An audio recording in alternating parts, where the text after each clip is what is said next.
Hey, I'd like to welcome you to another episode of the Mission Matters Innovation Podcast, your source for all things innovation. My name is Adam Torres. You can follow me on Instagram at AskAdamTorres. Keep up with my book releases, book tour schedule, signings, all that other good stuff. Always love to connect with you there.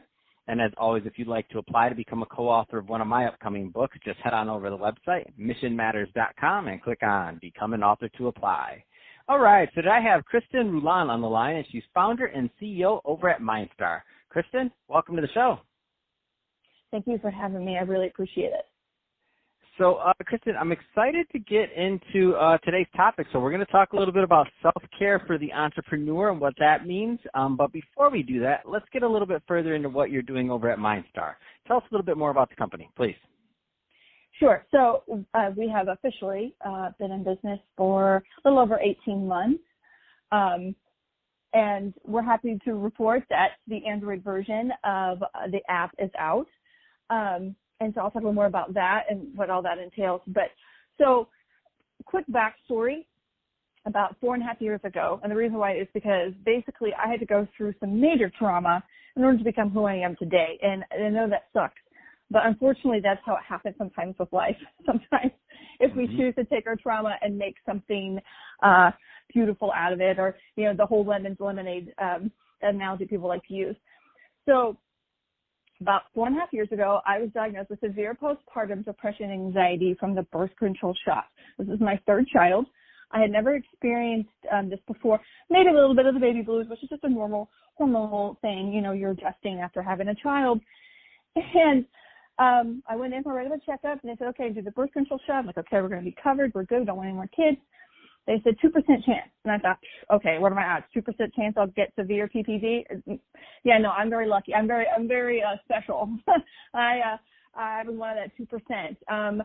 A week later, I was looking for my daughter's Social Security card, just come in the mail, and I was calling myself every name in the book. And I am a very optimistic person, especially now. But even then, I was not aware of my self-talk, and I was not nice to myself. So I went into the doctor, and they said, yep, severe PPD, here's some pills, best of luck. It could take up to 2 years for your body to regulate itself. And it took just about that. So I started the first year, didn't do much for myself. I just kind of was just like, you know, woe is me, right? I'm going through this depression and this sucks, and just pushed through it. And right when my daughter was a year old, I kind of had a mental breakdown, so to speak, a big panic attack. And I thought, Kristin, you are a journalist, your background's in journalism. You have this inquisitive researcher mind. You need to be using it to educate yourself about the mind. So that's what I started to do, is that I read anywhere between 4 to 6 books a month, if not more. And every time, you know, at night, I wouldn't watch TV. I would sort of have negative thoughts. I would just get out a book and literally just stuff my brain full of whatever the subject was, whether it was, you know, spiritual, whether it was, you know, from self-care and mental health, from a scientific standpoint. I did it all, and I became really interested and immersed in mental health from all aspects.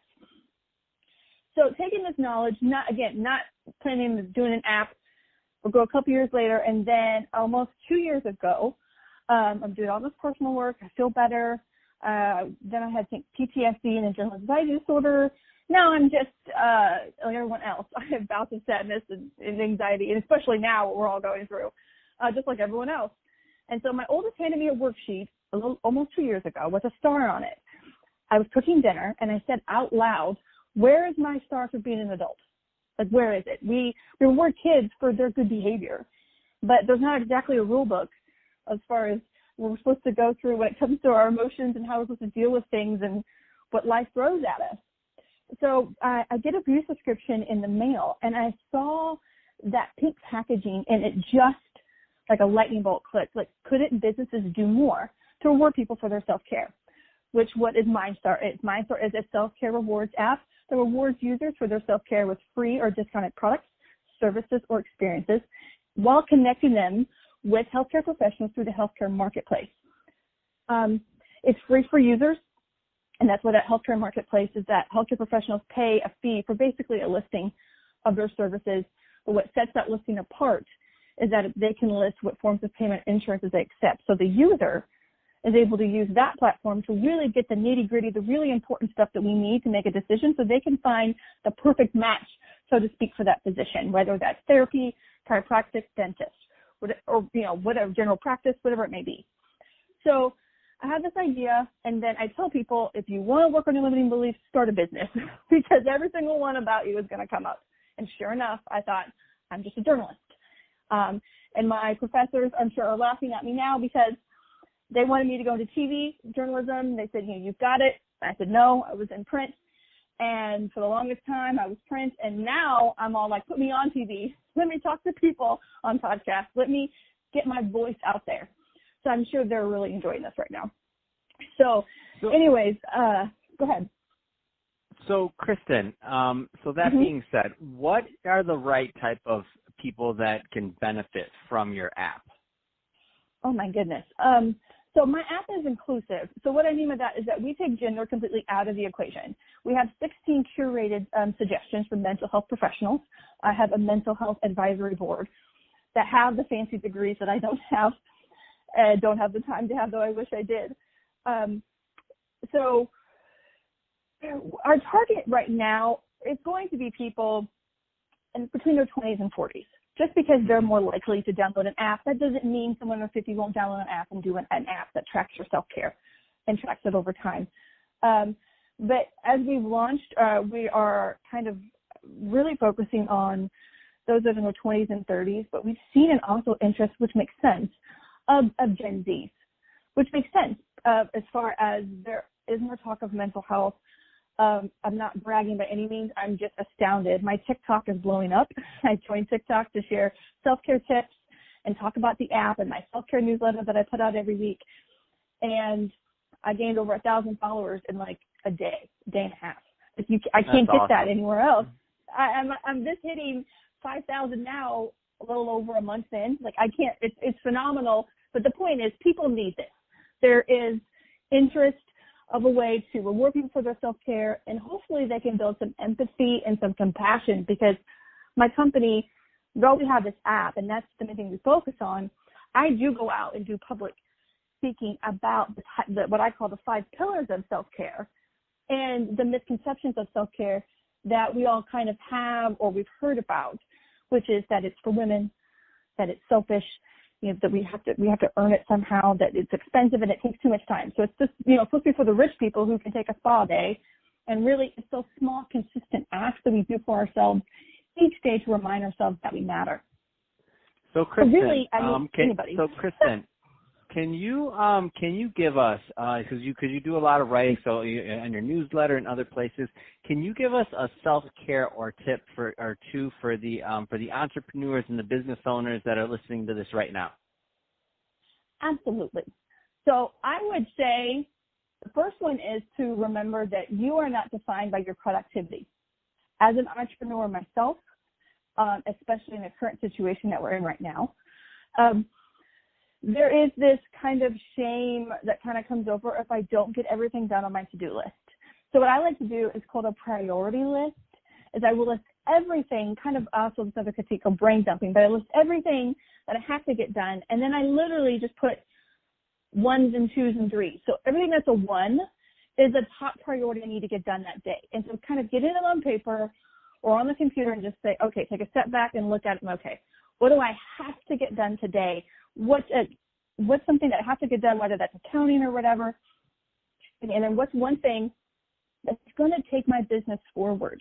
Sometimes we get stuck in kind of the little small things, and we don't think about really every day we need to find one thing, and it can be small because those small things add up, but there's one thing that actually helps move our business forward. Handling the back end stuff is very important, but we also got to think how we're going to move us forward just a little bit. So I would say a good self-care tip is to go easy on yourself, lower your expectations a little bit, especially what we're going through right now, and really try to figure out what's important. Another thing I would say is the importance of taking breaks, because we've got so much as business owners, as entrepreneurs that we want to do. This is a priority list.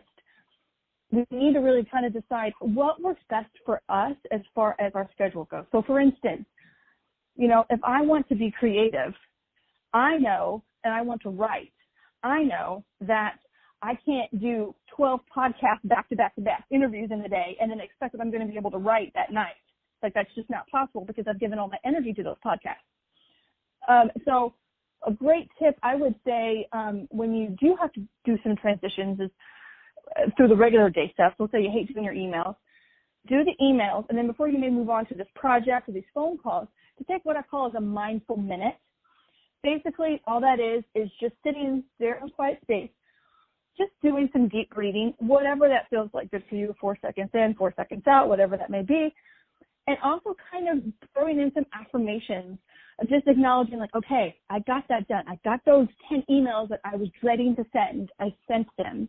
Before I make this phone call to start this conference call, I'm going to leave that there, and I'm going to get in the mindset of I'm going to do great in this conference call. A lot of times we just rush to the very next thing, and it's kind of like studies have shown that actually taking some little mindful breaks is actually really good because we're kind of shifting gears because we can get into kind of mundane email mode. Wait, now I have to be creative. I have to be on. But we don't really give ourselves much time to transition. Our brain needs a little bit of a break. So those are some self-care tips. And I hope. That's great, Kristin. And no, that's awesome. And so, Kristin, if somebody's listening to this and they want more information on MindStar or your app to connect with you, what's the best way for them to reach out and get that info? Okay, so they can go to mindstarapp.com. That is our website. It kind of breaks it down. They can sign up for our self-care newsletter. I do a weekly self-care newsletter with tips and insights. And of course, especially whenever the iPhone or the iOS version of the app is out, that's a great way to stay connected. You can follow us on social media.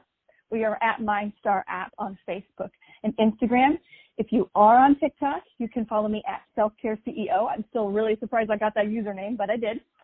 And so you can find me there, and I do the same similar stuff. I connect with my newsletter, but it's also unique. So you're not getting the same stuff.